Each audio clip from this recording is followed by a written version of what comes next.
ఇక మనీష్ హైదరాబాద్.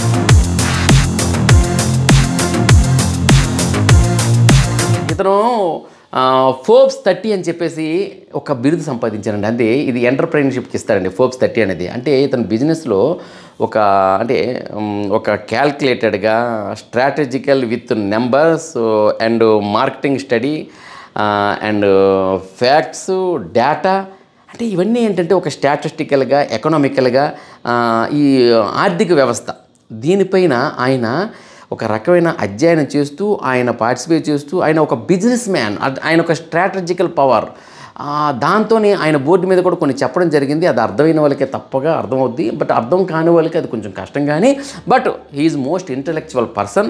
ఆయనకి ఎంత ఇంటలెక్చువల్ పర్సన్ అయితే ఆయన అర్థమెటికల్ లాజికల్ ఇవన్నీ మైండ్లో ఎన్నో ఉంటాయి కదా, దాంతో ఆయన మాట్లాడే ప్రతి మాట లాజికల్గా ఉంటుంది. ఒక స్ట్రాటజీతో వస్తాడు అతను.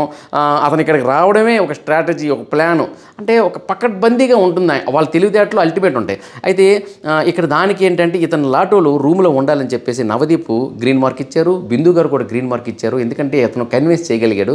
కానీ అతను అభిజిత్ ఏం చేశారంటే దీనికి టాస్క్ పెడదామా అని చెప్పేసి నీ గురించి నీ క్యారెక్టరైజర్ వేశారు.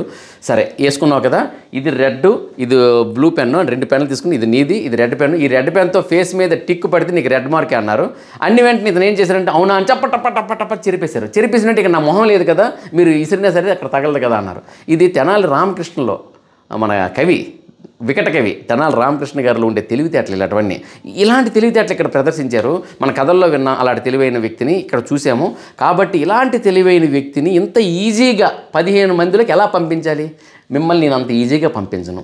మీకు పంపించడం ఈజీ, మీరు వెళ్ళడం కూడా ఈజీ, కానీ నేను ఇంకొక టాస్క్ మీ నుండి కోరుకుంటున్నాను అని చెప్పి అతనికి రెడ్ మార్క్ ఇవ్వడం జరిగింది. కానీ అతను నెక్స్ట్ టాస్క్ వచ్చి ఆయన ఈజీగా వెళ్ళిపోతాడండి. ఎందుకంటే ఆయన మోస్ట్ ఇంటలెక్చువల్ పర్సన్.